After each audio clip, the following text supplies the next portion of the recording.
Hi friends, welcome back to my channel. మిత్రులారా, AP EAMCET engineering సంబంధించి third phase counselling అయిన సంగతి మనందరికి తెలిసిందే. అయితే ఈ థర్డ్ ఫేజ్ కౌన్సిలింగ్ అయిన తర్వాత కూడా ఇంకా దాదాపుగా 20,000 సీట్లు మిగిలి ఉన్నాయి.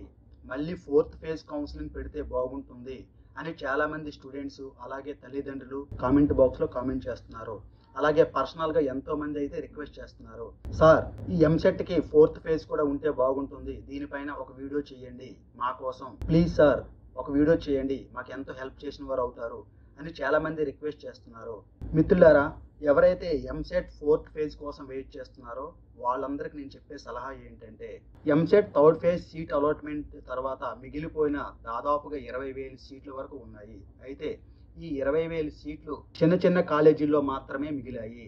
అంటే ఆంధ్రప్రదేశ్ లో చూసినట్టయితే 150 కాలేజీల వరకు నార్మల్ కాలేజీలు ఉన్నాయి. ఆ నార్మల్ కాలేజీల్లోనే అవి కూడా మెకానికల్ గానీ, సివిల్ గానీ, కెమికల్ లాంటి బ్రాంచెస్ లో మాత్రమే మిగిలాయి.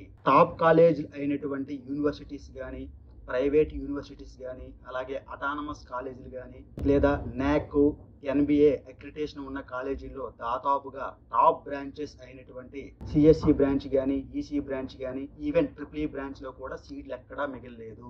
మిగిలిన సీట్లన్నీ నార్మల్ కాలేజీలో అయినటువంటి 150 కాలేజీల్లో మాత్రమే సీట్లు మిగిలాయి. అవి కూడా మెయిన్ గా సివిల్, మెకానికల్, కెమికల్ ఇలాంటి కోర్ ఇంజనీరింగ్ బ్రాంచ్ లో మాత్రమే సీట్లు మిగిలాయి. ఈవెన్ నార్మల్ కాలేజీలో కూడా సిఎస్సి బ్రాంచ్ లో ఎక్కడ సీట్లు లేవు. కాబట్టి ఇది అందరూ గమనించండి. మీరు అనుకున్నట్టే సీట్లు మిగిలాయి కదా, ఇంకొక ఫేజ్ కండక్ట్ చేస్తే బాగుంటుంది కదా అని చాలా మంది అంటున్నారు.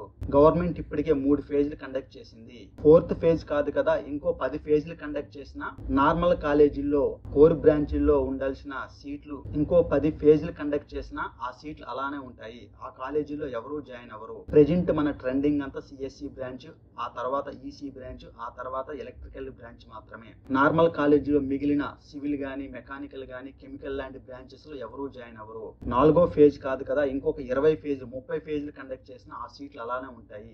ఎవరైతే ఫోర్త్ ఫేజ్ కౌన్సిలింగ్ కావాలనుకుంటున్నారో వాళ్ళందరికీ నేను ఇచ్చే సలహా ఏంటంటే, ఇది వరకు మీకు ఏదైనా కాలేజీలో సీటు వస్తే ఆ కాలేజీలో జాయిన్ అయ్యి క్లాస్ వర్క్ అటెండ్ అవ్వండి. సోషల్ మీడియాలో దీనికి సంబంధించిన ఏ వార్తలు వచ్చినా నమ్మకండి. గవర్నమెంట్ మాత్రం ఎటువంటి ఫేజ్లు కూడా కండక్ట్ చేయదు. ఇప్పటికే చాలా మంది రిక్వెస్ట్ మేరకు స్పెషల్ ఫేజ్ కండక్ట్ చేసింది. కాబట్టి ఈ విషయం ప్రతి ఒక్కరు గమనించుకోండి.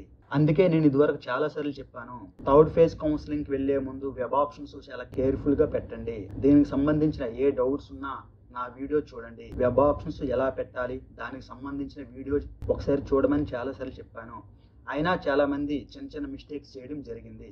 కాబట్టి వాళ్ళకి మనం చేసేదైతే ఏమీ లేదు. కాబట్టి ఈ విషయంలో మీ అందరికీ నేను ఇచ్చే సలహా ఏంటంటే, ఫోర్త్ ఫేజ్ కౌన్సిలింగ్ ఉంటుందని లేదా ఇంకో ఫేజ్ కౌన్సిలింగ్ ఉంటుందని ఆశపడి ఎదురు చూసి మోసపోకండి. వీటిపై సోషల్ మీడియాలో ఏవైనా ఇన్ఫర్మేషన్ వచ్చినా వాటిని నమ్మకండి. గవర్నమెంట్ అయితే ఇంకొక ఫేజ్ కండక్ట్ చేయదు. ఇది చాలా క్లియర్ కట్ అంశం. సీట్లు మిగిలిన మాట వాస్తవమే అయినప్పటికీ మీరు నన్ను రిక్వెస్ట్ చేస్తున్నారు. నాకు కూడా ఒక వీడియో చేయాలనే ఉంది, కానీ మనం వీడియో చేసినంత మాత్రాన గవర్నమెంట్ మాత్రం ఎటువంటి ఫేజ్ కూడా కండక్ట్ చేయదు. నాకున్న ఇన్ఫర్మేషన్ ప్రకారం అయితే ఇది చాలా క్లియర్. ఏదో మీకోసం నేను ఏదో ఒక వీడియో చేసి గవర్నమెంట్ ఏదో రిక్వెస్ట్ చేసి మీ ముందు ఏదో మార్కులు కొట్టేయాలని చూస్తే అది అంత మంచిది కాదు. ఎందుకంటే వాస్తవ పరిస్థితులు మాత్రమే మీకు నేను చెప్తాను. అది మీకు కష్టంగా ఉన్నా మీకు ఇష్టంగా ఉన్నా నేను మాత్రం మీకు వాస్తవ పరిస్థితులు మాత్రమే చెప్పగలను. కాబట్టి ఇది ప్రతి ఒక్కరూ గమనించండి. మీ అందరికీ ఆల్ ది బెస్ట్.